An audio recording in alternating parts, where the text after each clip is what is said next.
Assalamualaikum warahmatullahi wabarakatuh. Kami dari kelompok 4 di sini yang beranggotakan saya sendiri, Cita Oktavia Rifa Mayosa sebagai moderator dan pemateri pertama, bersama dua rekan saya yang bernama Nanda Puspita sebagai pemateri kedua dan Sulis Kurota Aini sebagai pemateri ketiga.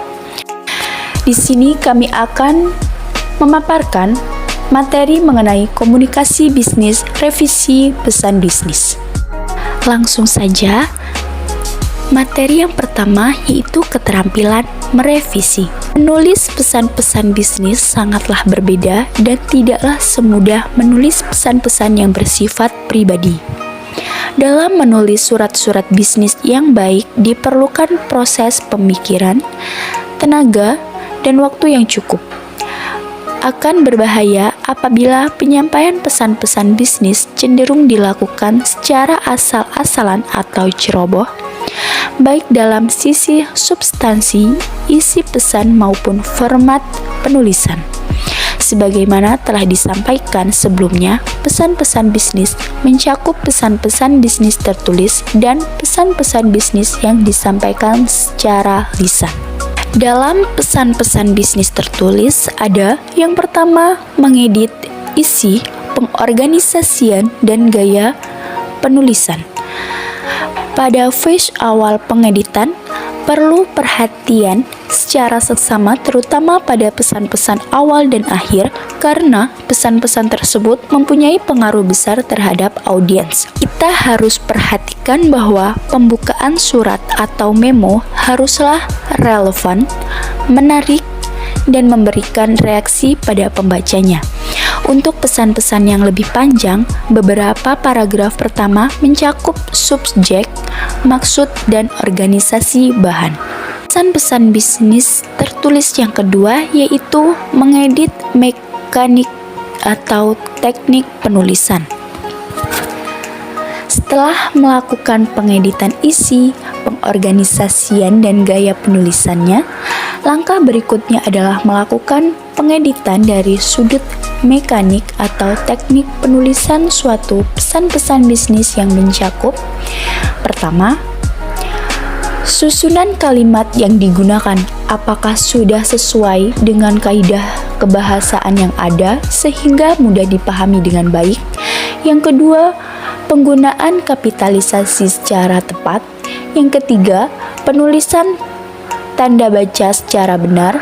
Yang keempat, perhatikan makna keutuhan suatu kalimat sehingga makna suatu kalimat dapat dipahami dengan mudah. Dan yang terakhir, perhatikan pengulangan kata yang tidak tepat dalam suatu kalimat. Lalu pesan-pesan bisnis tertulis yang terakhir, ada pengeditan format atau layout. Langkah terakhir dalam pengeditan suatu pesan bisnis adalah pengeditan format atau layout secara keseluruhan. Di samping melakukan penelaahan terhadap tata bahasa, ejaan, kesalahan-kesalahan tulis, dan tanda baca, format penulisannya juga tidak boleh diabaikan begitu saja. Jika format penulisannya menarik, ditata rapi, bersih, tidak penuh coretan, dan kertas yang digunakan berkualitas baik, audiens akan senang membacanya. Kemudian ada pesan-pesan bisnis secara lisan. Sebagaimana pesan-pesan bisnis yang disampaikan secara tertulis, pesan-pesan bisnis yang disampaikan secara lisan pun memerlukan pengecekan ulang, perbaikan, atau pengeditan seperlunya, sehingga suatu pesan bisnis dapat dipahami audiens dengan baik. Perlu dilakukan kegiatan pengeditan yang mencakup: yang pertama, substansi pesan.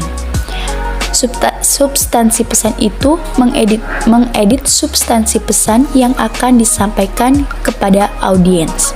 Yang kedua, ada pengorganisasian pesan. Dalam pengorganisasian pesan ini ada 3 poin penting, yaitu yang pertama pembukaan, yang kedua penyampaian substansi pesan, dan yang ketiga penutup. Lalu pesan-pesan bisnis lisan yang ketiga ada gaya bahasa.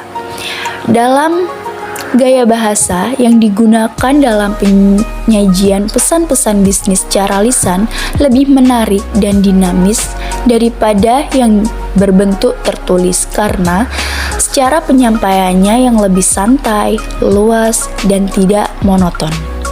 Dan untuk materi selanjutnya akan disampaikan oleh rekan saya yaitu Nanda Puspita. Kepada Nanda Puspita saya persilahkan. Selanjutnya yaitu pemilihan kata yang tepat. Pemilihan kata dalam penyampaian pesan-pesan bisnis kepada audiens sangat penting. Maka dari itu, ada beberapa hal yang harus diperhatikan dalam pemilihan kata. Pertama, pilihlah kata yang sudah familiar.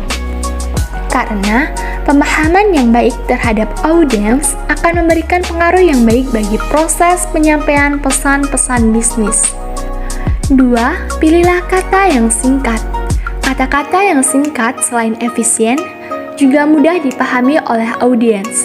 Tetapi, kita juga harus memperhatikan kaidah penulisan bahasa yang baik dan benar. 3. Hindari kata-kata yang bermakna ganda. Penggunaan kata-kata tersebut akan mengakibatkan penafsiran yang bermacam-macam. Hal ini dapat mengakibatkan tidak tercapainya maksud dari pesan-pesan bisnis. Selanjutnya yaitu membuat kalimat yang efektif. Dalam menyusun suatu kalimat, perlu diperhatikan 3 hal, yaitu kesatuan pikiran, kesatuan susunan, dan kelogisan. Dalam setiap kalimat, minimal terdiri dari subjek dan predikat. Subjek dalam predikat akan menjawab pertanyaan siapa atau apa yang dilakukan oleh kata kerja dan merupakan topik suatu bahasan atau sesuatu yang sedang dikatakan dan biasanya berupa kata benda. Selanjutnya yaitu jenis kalimat. Kalimat memiliki 3 jenis, yaitu ada kalimat sederhana, kalimat majemuk, dan kalimat kompleks. Kalimat sederhana yaitu suatu kalimat sederhana hanya memiliki sebuah subjek dan predikat. Namun, tidak menutup kemungkinan suatu kalimat dilengkapi dengan objek baik langsung maupun tidak langsung. Kedua, kalimat majemuk. Kalimat majemuk berisi 2 atau lebih klausa independen dan tidak mempunyai klausa dependen. Klausa independen merupakan klausa yang dapat berdiri sendiri atau mempunyai pengertian yang utuh. Sedangkan klausa dependen adalah klausa yang tidak dapat berdiri sendiri sehingga tidak memiliki klausa yang utuh. Ketiga, kalimat kompleks. Kalimat kompleks berisi sebuah klausa independen dan 1 atau lebih klausa dependen sebagai anak kalimat. Selanjutnya yaitu cara mengembangkan paragraf. Ada 2 pendekatan untuk mengembangkan suatu paragraf, yaitu pendekatan induktif dan pendekatan deduktif. Pendekatan induktif dimulai dengan berbagai alasan terlebih dahulu, baru dibuat kesimpulan. Sedangkan deduktif dimulai dari kesimpulan, baru diikuti dengan alasan-alasannya. Kemudian yaitu cara mengembangkan paragraf. Yang pertama yaitu ilustrasi. Untuk mengembangkan suatu paragraf dapat digunakan suatu ilustrasi yang dapat memberikan gambaran terhadap ide atau gagasan umum. Yang kedua, perbandingan. Mengembangkan paragraf dengan cara membandingkan persamaan maupun perbedaan terhadap suatu pemikiran dengan pemikiran yang lain. Yang ketiga, pembahasan sebab akibat. Agar dapat memberikan arah yang jelas terhadap suatu pokok bahasan tertentu. Yang keempat, klarifikasi. Untuk mempermudah pemahaman paragraf bagi pengirim pesan dan penerima pesan, selain itu agar suatu topik bahasan menjadi lebih terarah atau terfokus. Yang terakhir yaitu pembahasan pemecahan masalah. Untuk memberikan latihan analitis yang sangat diperlukan bagi seorang dalam mengambil keputusan penting bagi suatu organisasi.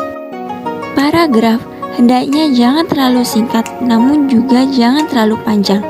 Yang terpenting, suatu paragraf harus merupakan kesatuan ide atau gagasan yang utuh, menggunakan kata-kata transisi, kata ganti, atau kata kunci sebagai penghubung antara kalimat yang satu dengan yang lainnya dan jelas.